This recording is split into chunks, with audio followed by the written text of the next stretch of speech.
देखिए सारे गौर से। पहला ligament which is present between the stomach and spleen, ये वाला जिसको मैंने ब्लू में हाईलाइट की है, that is known as gastrosplenic ligament. इसका क्या नाम है?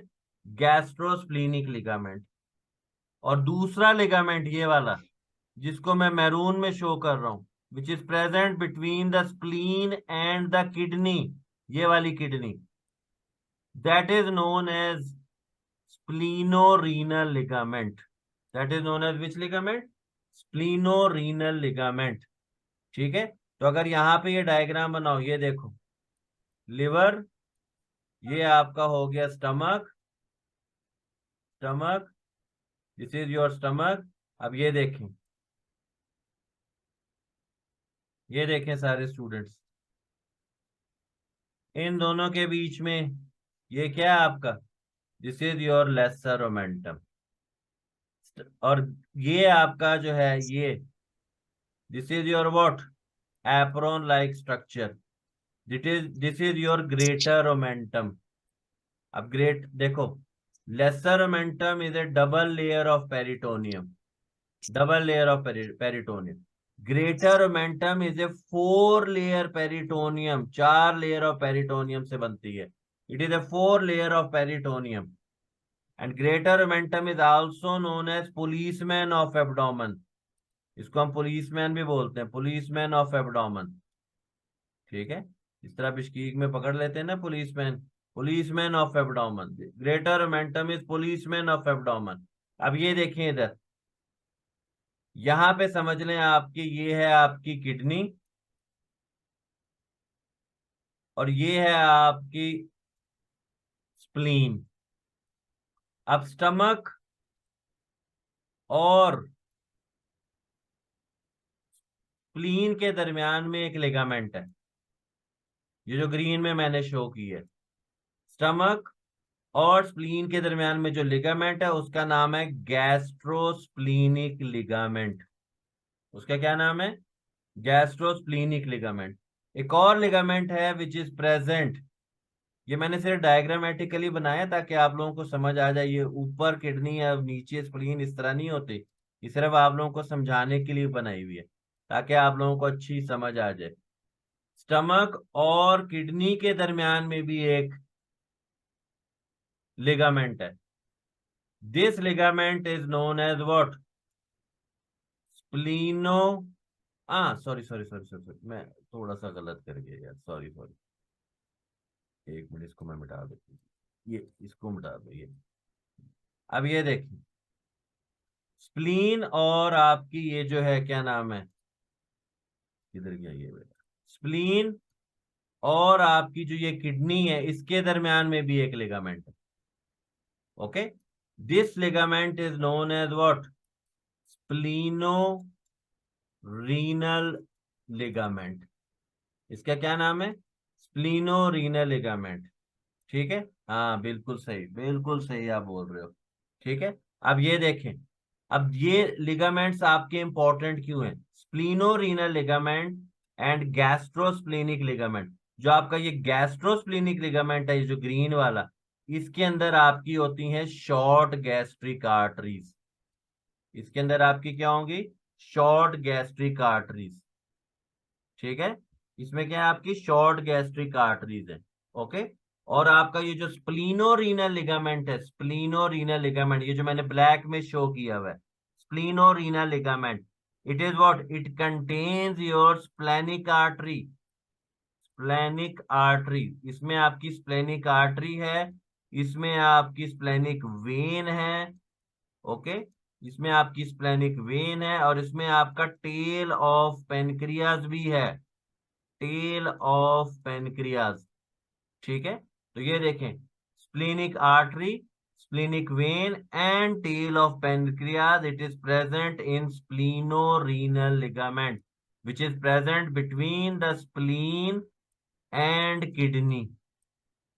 Okay, and gastrosplenic ligament contains what? It contains your short gastric arteries, and it also contains your left gastro epiploic artery.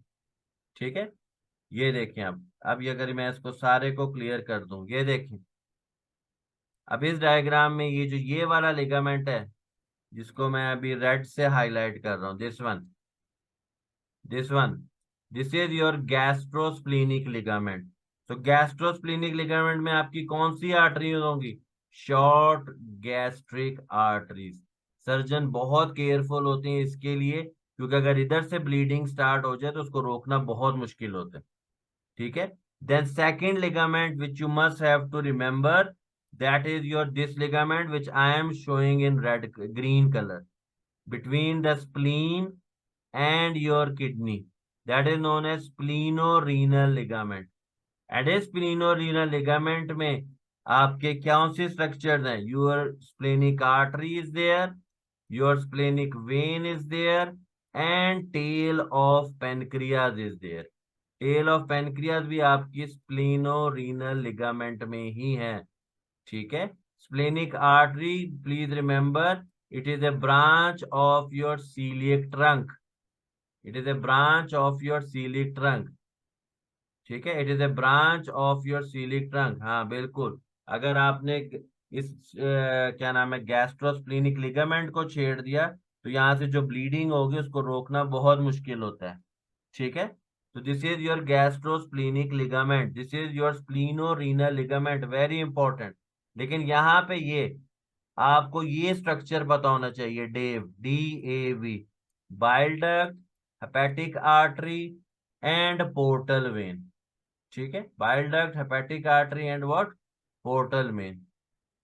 फैल्सीफॉर्म ligament, ये रहा आपका फैल्सीफॉर्म लिगामेंट। और भी बेशुमार लिगामेंट है मानुल्ला। Falciform ligament, it is the ligament which is attaching the liver to the anterior abdominal wall। ठीक है, falciform, it is a ligament which is connecting the liver to the anterior abdominal wall। और इस falciform ligament में एक और ligament भी होता है जिसका नाम है लिगामेंटम टीरीज। और ये एमसीक्यू बहुत ज्यादा पूछा जाता है, where you get the ligamentum teres. Ligamentum teres, please remember, इसका एमसीक्यू जी हाँ बहुत ज्यादा पूछा जाता है। Ligament teres, it is a derivative of fetal umbilical vein. It is a derivative of your fetal umbilical vein. This is a very very important MCQ which you all must have to remember। Okay, this is your fetal umbilical vein, ये आप लोगों को पता होना चाहिए। Clear? यहां तक सबको क्लियर हो गया everything? Till now everything is clear? Okay, yes, जबरदस्त। ओके ओके, ठीक है। अब आगे आ जाओ। अब मैं अपनी पीछे वाली डायग्राम पे आ जाता हूँ, ये वाली डायग्राम। अब देखें, लिगामेंटम टीरीज, लिगामेंटम टीरीज जो है sir, it is present in your it is present in your falciform ligament. यानी कि फैल्सीफॉर्म लिगामेंट के अंदर ही लिगामेंटम टीरीज होगा। ठीक है, ये आपका लिगामेंटम टीरीज है। यहाँ पे मैं आपको दिखा देता हूँ, ये देखो, इसको आप बोल सकते हो लिगामेंटम टीरीज। ये it is attaching the liver to the anterior abdominal wall. It is attaching the liver to the anterior abdominal wall. और ligament teres, it is a derivative of your fetal umbilical vein. ठीक है, umbilical when में आपके oxygenated blood होता है। Okay, अब देखें, अब बहुत जो इंपॉर्टेंट पॉइंट है जो आप लोगों को पता होने चाहिए क्लिनिकली। ठीक है, अब फॉर एग्जाम्पल मैं यहाँ पे, ठहरे, मैं इसको क्लोज कर देता हूँ और मैं ये दूसरे यहाँ पे डायग्राम ये व्हाइट बोर्ड पे दिखाता हूँ आप लोगों को। ये देखें अब सारे स्टूडेंट्स, अब देखें आप लोग, ये देखो, this is your liver, this is your stomach. Okay, अब ये देखें, अब आपको कुछ चीजें पता होनी चाहिए इन रिलेशन टू एनाटॉमी। ठीक है, और ये समझ लें, ये आपकी समझ लें असेंडिंग कोलोन है, ये समझ लें आपकी ट्रांसवर्स कोलोन है, और ये समझ लें आपकी ये डिसेंडिंग कोलोन है। ठीक है। अब ये देखें सारे स्टूडेंट्स, यहाँ पे आपके लिगामेंट वो था, क्या था यहाँ पे, लेसर मोमेंटम, यहाँ पे आपके था फोरामेन ऑफ विंसलो। अब देखें, अब ये देखें, अब यहाँ पे कुछ स्पेसेस हैं जो आप लोगों को पता होनी चाहिए। लिवर के पीछे यहाँ पे एक स्पेस है, खैर मैं इसको दूसरे कलर में बनाता हूँ। ये लिवर के पीछे यहाँ पे एक स्पेस है, उसका नाम है राइट सब हेपेटिक स्पेस। ठीक है। स्टमक के पीछे एक स्पेस है, उसका नाम है लेफ्ट हेपेटिक सब हेपेटिक स्पेस। ठीक है। लेफ्ट सब हेपेटिक स्पेस, यही जो आपकी लेफ्ट सब हेपेटिक स्पेस है, इट इज योर, इसको आप ओमेंटल बुर्सा भी बोल सकते हो, इसको आप लेसर सैक भी बोल सकते हो, एक ही चीज है। अब ये जो राइट सब हेपेटिक स्पेस है, इसका दूसरा नाम है क्या, इसका दूसरा नाम है hepato renal pouch of Morrison. इसका दूसरा नाम क्या है, hepato renal pouch of Morrison. ठीक, हेपेटोरीनल पाउच ऑफ मॉरिसन। अब देखो, अगर पेशेंट जो होगा वो लेटा होगा इन सुपाइन पोजीशन, तो फ्लूइड वगैरह की एक्युमुलेशन आपकी हमेशा इस पाउच में होगी। इसका नाम है हेपेटोरीनल पाउच ऑफ मॉरिसन। ठीक है, इसका क्या नाम है, हेपेटोरीनल पाउच ऑफ मॉरिसन। अब ये देखें, ट्रांसवर्स कॉलन से जो ऊपर वाला एरिया उसका नाम होगा सुप्रा कोलिक कंपार्टमेंट। ट्रांसवर्स कॉलन से जो नीचे वाला पोर्शन होगा उसका नाम हो जाएगा इंफ्राकोलिक कंपार्टमेंट।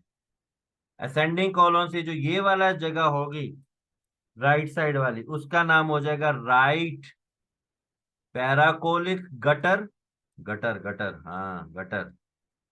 और जो लेफ्ट साइड पे डिसेंडिंग कॉलन पे जो जगह होगी उसका नाम होगा लेफ्ट पैराकोलिक गटर। समझ आ गई ये सबको, लेफ्ट पैराकोलिक गटर। अब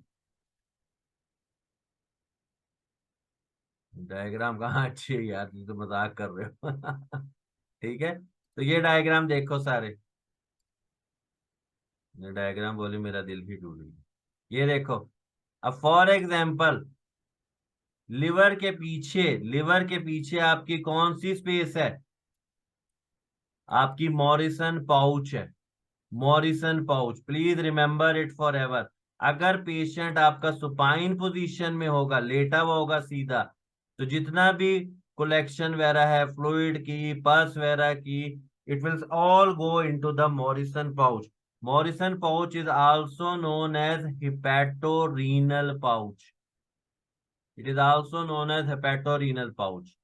लेकिन अगर मैं पेशेंट को कहूंगा जी खड़े हो जाओ, पेशेंट इन स्टैंडिंग पोजीशन और patient in erect position, patient in erect position, तो क्या होगा, जब पेशेंट यूं खड़ा हो जाएगा तो जो सारा मॉरिसन पाउच में जो फ्लूइड होगा ना, वो under the action of gravity through the right colic gutter it will go down here and it will reach into this pouch. इस पाउच का नाम है पाउच ऑफ डगलस, और also known as recto uterine pouch. तो please remember, दो MCQs आप लोगों को आने चाहिए। पहला MCQ, most dependent, most dependent, most dependent, ठीक है। मोस्ट डिपेंडेंट जो आपका है, मोस्ट डिपेंडेंट इन पार्ट और pouch in which the fluid can accumulate in the supine position, आपका आंसर होगा sir it is Morrison pouch.